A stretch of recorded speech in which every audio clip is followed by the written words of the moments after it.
ఖమ్మం నగరంలో చల్లని సాయం వేళ బౌండరీలు సిక్స్లు మోత మోగనుంది. అందుకు నగరంలోని సర్దార్ పటేల్ స్టేడియం వేదికైంది. ఖమ్మం ప్రీమియర్ లీగ్ టోర్నమెంట్ ప్రారంభోత్సవానికి ఏర్పాట్లు పూర్తయ్యాయి. ప్రముఖ పీడియాట్రిక్ వైద్య నిపుణులు డాక్టర్ కురపాటి ప్రదీప్ కుమార్ చైర్మన్ గా వ్యవహరించనున్న కేపీఎల్ టోర్నమెంట్ లో మొత్తం దేశ వ్యాప్తంగా 8 ఫ్రాంచైజీ జట్లు పాల్గొననున్నాయి. ఫిబ్రవరి 22 నుండి మార్చి 1 వరకు జరగనున్న ఈ మెగా టోర్నమెంట్ పూర్తిగా అంతర్జాతీయ స్థాయిలో ఏర్పాటు చేస్తారు. వివిధ రాష్ట్రాల నుండి తరలి రానున్న జాతీయ అంతర్జాతీయ స్థాయి క్రికెటర్లు ఖమ్మంలో బస చేసేందుకు అన్ని ఏర్పాట్లు చేశామని టోర్నమెంట్ చైర్మన్ డాక్టర్ ప్రదీప్ తెలిపారు. కాగా టోర్నమెంట్ మొత్తం కూడా పూర్తిగా ఫ్లడ్ లైట్ల వెలుగులో నిపుణులైన అంపైర్ల పర్యవేక్షణలో నిర్వహించేందుకు ఏర్పాట్లు పూర్తయ్యాయి. టోర్నమెంట్ కు సహకరించిన ప్రతి ఒక్కరికి డాక్టర్ ప్రదీప్ కుమార్ కృతజ్ఞతలు తెలిపారు. రేపటి నుండి ఆరంభం కానున్న కేపీఎల్ టోర్నమెంట్ కు ఇప్పటికే అన్ని ఏర్పాట్లు పూర్తయ్యాయి. గ్రౌండ్ ను సిద్ధం చేశారు. కాగా ఈ మెగా టోర్నమెంట్ లో పాల్గొనేందుకు గాను వివిధ రాష్ట్రాలకు చెందిన రంజీ ప్లేయర్లు రానున్నారు.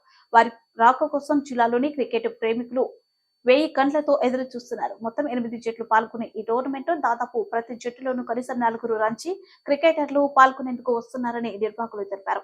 ఇదిలా ఉండగా రేపటి నుండి లాంఛనంగా ప్రారంభమయ్యే టోర్నమెంట్ ను జిల్లా మంత్రులు తుమ్మల నాగేశ్వరరావు, పొంగురెడ్డి శ్రీనివాసరెడ్డి, మల్లు బట్టి విక్రమార్క తదితరులు ముఖ్య అతిథులుగా హాజరు కానున్నారు. ఖమ్మంలో కేపీఎల్ క్రికెట్ సందడికి వేళయింది. దాదాపు దేశవ్యాప్తంగా కూడా ప్రముఖ క్రీడాకారులు ఈ టోర్నమెంట్లో పాల్గొనడానికి అన్ని ఏర్పాట్లు పూర్తి చేశారు. ఈ టోర్నమెంట్కి సంబంధించి నిర్వాహకులు అట్లాగే tournament chairman doctor Korapati Pradeep గారు మనతో పాటు ఉన్నారు. వారిని అడిగి తెలుసుకుందాం. సార్ చెప్పండి, దీనికి సంబంధించి కేపీఎల్కి సంబంధించి ఏర్పాట్లు ఎలా జరుగుతున్నాయి, ఎంతమంది పార్టిసిపేట్ చేస్తున్నారు?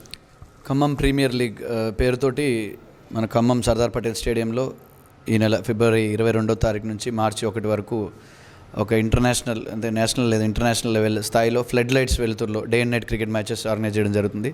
గతంలో కూడా మనం కేపీఎల్ ఖమ్మం ప్రీమియర్ లీగ్ అనే పేరుతోటి బంగ్లాదేశ్ వేరే దేశాల నుంచి కూడా మెన్ క్రికెటర్స్ వచ్చి ఆడారు. బట్ ఈసారి ఇంకా భారీతనంతో ఫ్రాంచైజ్ సిస్టమ్ తోటి 8 టీంలతోటి ఈ టోర్నమెంట్ ఆర్గనైజ్ చేయడం జరుగుతుంది. ఈ 8 టీంలు కూడా ఒక్కొక్క ఫ్రాంచైజ్ కొనుక్కోవడం జరిగింది.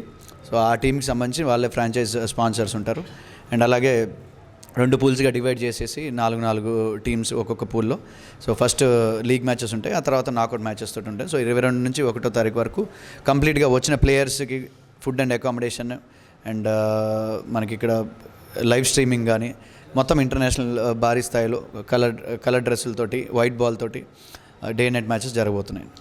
కేపీఎల్కి సంబంధించి ఇంతవరకు ఎన్ని టోర్నమెంట్ నడిపించారు? ఇది ఎన్నోది? ఎంతమంది ప్రముఖులు రాబోతున్నారు ఈ టోర్నమెంట్?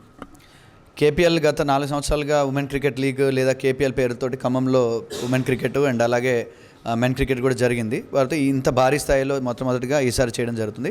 మనకి ఈ 8 టీంలు కూడా దాదాపు మనకి ఢిల్లీ నుంచి ఒక టీం, నార్త్ ఇండియా నుంచి ఇంకొక టీము అండ్ అలాగే మన పక్క రాష్ట్రం అయిన ఆంధ్ర నుంచి 2 టీమ్స్ వస్తున్నాయి. అండ్ మన ఖమ్మం జిల్లాలో ముఖ్యంగా దీని యొక్క ముఖ్య ఉద్దేశం ఖమ్మం జిల్లాలో క్రికెట్ని ఎంకరేజ్ చేయాలి, ఖమ్మం క్రికెటర్స్ని వాళ్ళ టాలెంట్ని బయట తీసుకోవాలని ఒకే ఒక ఉద్దేశంతో చేస్తున్నాం. కాబట్టి ఖమ్మం నుంచి కూడా 2 టీమ్స్ ఉంటున్నాయి. సో వీళ్ళందరికీ కూడా నేషనల్ లెవెల్లో ఉన్న మిగతా టీమ్స్ తోటి ఆడే అవకాశం కల్పించాలి అనేది ఒకటే. సో ఇది ఒక ప్లాట్ఫామ్, కేపీఎల్ అనేది ఒక ప్లాట్ఫామ్, అందుకే దాని పేరు కూడా ఖమ్మం ప్రీమియర్ లీగ్ అని పెట్టడం జరిగింది. సో నార్త్ ఇండియా నుంచి plus Telangana cricket association Hyderabad నుంచి అండ్ ఆంధ్ర నుంచి లోకల్ నుంచి 2 టీమ్స్. సో రంజీస్ అంతకంటే పై లెవెల్ టోర్నమెంట్స్ ఆడిన ప్లేయర్సే మన ఈ టోర్నమెంట్లో పార్టిసిపేట్ చేస్తున్నారు. గతంలో కూడా మీరు చాలా జాతీయ స్థాయి, అంతర్జాతీయ స్థాయి క్రీడాకారులు ఇక్కడ రప్పించారు. ఈ నేపథ్యంలోనే తెలంగాణ రాష్ట్ర ఉమెన్ క్రికెట్ అసోసియేషన్ కూడా మీరు చైర్మన్గా ఉన్నారు. ఈ నేపథ్యంలో ఎవరెవరు ఎంపైర్లు రాబోతున్నారు? దీనికి సంబంధించి నిర్వహణ ఏ విధంగా, పూర్తి ఏర్పాట్లు ఎలా ఉన్నాయి? అన్నిటికీ కూడా మొత్తం ఇంటర్నేషనల్ స్టాండర్డ్స్లో సేమ్ మనకి బీసీసీఐ ఐసీసీ రూల్స్ ప్రకారమే టోర్నమెంట్ జరుగుతుంది. అంపైర్లు కూడా ఆల్రెడీ మన నేషనల్ వైడ్ ఈసారి అంటే మనకు ఒక స్పెషల్ అట్రాక్షన్గా ఉమెన్ అంపైర్స్ ఉంటారు కొన్ని మ్యాచ్లకి. అండ్ కొన్ని మ్యాచెస్కి మన తెలంగాణ హెచ్సిఏ నుంచి కూడా ప్రొఫెషనల్ అంపైర్సే వస్తున్నారు. ఇంకొంతమంది women cricket all India women T20 cricket association ఒక అఫిలియేటెడ్ రిజిస్టర్డ్ అసోసియేషన్, అందులో నుంచి కూడా వాళ్ళు కూడా మంచి క్వాలిఫైడ్ ఉమెన్ అంపైర్స్ కూడా రాబోతున్నారు. మీరు చైర్మన్గా ఉంటున్నట్టు ఈ టోర్నమెంట్ ఆర్గనైజేషన్కి సంబంధించి గ్రౌండ్లో చూస్తే చాలా భారీ స్థాయిలో దాదాపు అంతర్జాతీయ స్థాయిలో ఆ టోర్నమెంట్ ఏర్పాట్లు కనపడుతున్నాయి. మీతో పాటు ఈ టోర్నమెంట్కి సహకరించిన జిల్లా ప్రముఖులు ఎవరెవరు ఉన్నారు మీ స్నేహితులు? సో ఇది నాది ఒక్కటి కాదండి, వాస్తవంగా జస్ట్ ఒక టోర్నమెంట్ చైర్మన్గా వాళ్ళు నా పైన అభిమానంతో నాకు ఆ పదవి అప్పచెప్పారు. బట్ వెనక బ్యాక్గ్రౌండ్లో చేసేది నేను కాదు. ముఖ్యంగా ఈ టోర్నమెంట్ని భుజాల మీద వేసుకొని ఫస్ట్ ఆఫ్ ఆల్ మన ఉమ్మడి ఖమ్మం జిల్లాలో ముగ్గురు మంత్రులు తుమ్మల నాగేశ్వరరావు గారు, పొంగులేటి శ్రీనివాసరెడ్డి గారు అండ్ అలాగే బట్టి విక్రమార్క గారు అండ్ మన ఖమ్మంలోని ఇతర కాంగ్రెస్ నాయకులు అందరూ కూడా కలిసి వీటికి సపోర్ట్ చేయడం జరిగింది. అండ్ దాని తర్వాత ఈ ఇనిషియేటివ్ తీసుకొని స్టార్ట్ చేయడం ఫస్ట్ నరేష్ గారు అండ్ అలాగే మన మతిన్ సార్ అండ్ అలాగే వెంకట్, మిగతా టీం అందరు కూడా నవీన్ గారు, శ్రీకాంత్ గారు, వీళ్ళందరూ కూడా లక్ష్మణ్ గారు, బాణాల లక్ష్మణ్ గారు, వీళ్ళందరూ కూడా ఒక టీం లాగా తయారై మనందరికీ సపోర్ట్ చేస్తూ ముందు తీసుకెళ్తున్నారు. వాస్తవంగా ఇదంతా టీమ్ ఎఫర్ట్, ఇది వన్ మ్యాన్ షో కాదు. సో కంప్లీట్గా ఇది ఒక టీమ్ ఎఫర్ట్. మనకున్న కార్పొరేటర్స్ కావచ్చు, ఇక్కడ జిల్లాలోని కాంగ్రెస్ నాయకులు అందరూ కూడా వీటికి సపోర్ట్ చేస్తున్నారు. గతంలో చాలాసార్లు మనం ఈ జిల్లాలో మీ ద్వారాగా, మీ ఆర్గనైజేషన్ ద్వారాగా చాలాసార్లు కూడా ఖమ్మం జిల్లాలో క్రికెట్ ప్రేమికులకి చాలా ఉత్సాహభరితమైన వాతావరణంలో టోర్నమెంట్ ఆర్గనైజ్ చేశారు. ఈసారి కొత్తగా ఇంకేమైనా మెరుపులు ఏమైనా ఉన్నాయి ఈ టోర్నమెంట్లో? First of all day and night matches అంటేనే మనకి అంతకంటే మనం ఎక్స్పెక్ట్ చేసేది ఏమి ఉండదు. So evening time just summer start అయ్యే టైం కాబట్టి ఈవినింగ్ చాలా ఆహ్లాదకరంగా ఉంటుంది. 4ంటికి ఫస్ట్ మ్యాచ్ అండ్ తర్వాత 7:30, 8ంటికి రెండో మ్యాచ్ స్టార్ట్ అవుతుంది. సో ఖమ్మం జిల్లానే కదా, ఖమ్మం జిల్లా ప్రజలు కాబట్టి ఖమ్మం మొత్తం కూడా సర్దార్ పటేల్ స్టేడియం వైపు ఈ 10 రోజులు కూడా సర్దార్ పటేల్ స్టేడియం వైపు చూడాలి.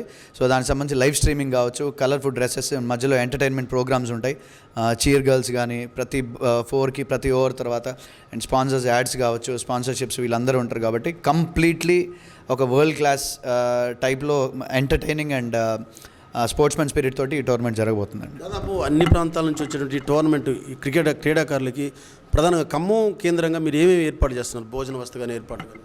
వచ్చిన టీమ్స్ అందరికీ కూడా కంప్లీట్గా మనకి అకామిడేషన్ అండ్ వాళ్ళ ఏరియా ఎక్కడి నుంచి వస్తే వాళ్ళకి సంబంధించిన ఆ ఫుడ్ కూడా మనం ఫ్రీగా ప్రొవైడ్ చేయడం జరుగుతుంది. అపార్ట్ ఫ్రమ్ దట్ అంటే వాళ్ళు వచ్చే హోటల్ నుంచి ట్రాన్స్పోర్ట్ కావచ్చు, ప్రతిదీ కూడా వాళ్ళు ఇవ్వడం జరుగుతుంది. అండ్ ముఖ్యంగా దీంట్లో చెప్పుకోవాల్సింది ఏంటంటే ఒక భారీ టోర్నమెంట్. దీనికి cash prize, winners trophy, runners ట్రోఫీతో పాటు winners prize 2 lakhs and runners prize money 1 lakh కూడా ఇవ్వడం జరుగుతుంది. కాబట్టి ఖమ్మంలో జరిగేటువంటి ఈ టోర్నమెంట్లో దాదాపు జాతీయ అంతర్జాతీయ స్థాయికి ఏమాత్రం కూడా స్టాండర్డ్స్ తగ్గకుండా వాళ్ళకి వచ్చేటువంటి క్రీడాకారులు కూడా ఏర్పాట్లు చేయడం కూడా ఎక్కడ కూడా రాజీ పట్టడం లేదని చెప్తున్నారు. దాదాపు అన్ని వర్గాల ప్రజలను ఆదరించే విధంగా, అలరించే విధంగా ఈ టోర్నమెంట్ ఉంటుందని చెప్తున్నారు కోరపాటి ప్రదీప్ గారు. డాక్టర్ గారు ఈ టోర్నమెంట్లో కూడా మరింత సక్సెస్ కావాలని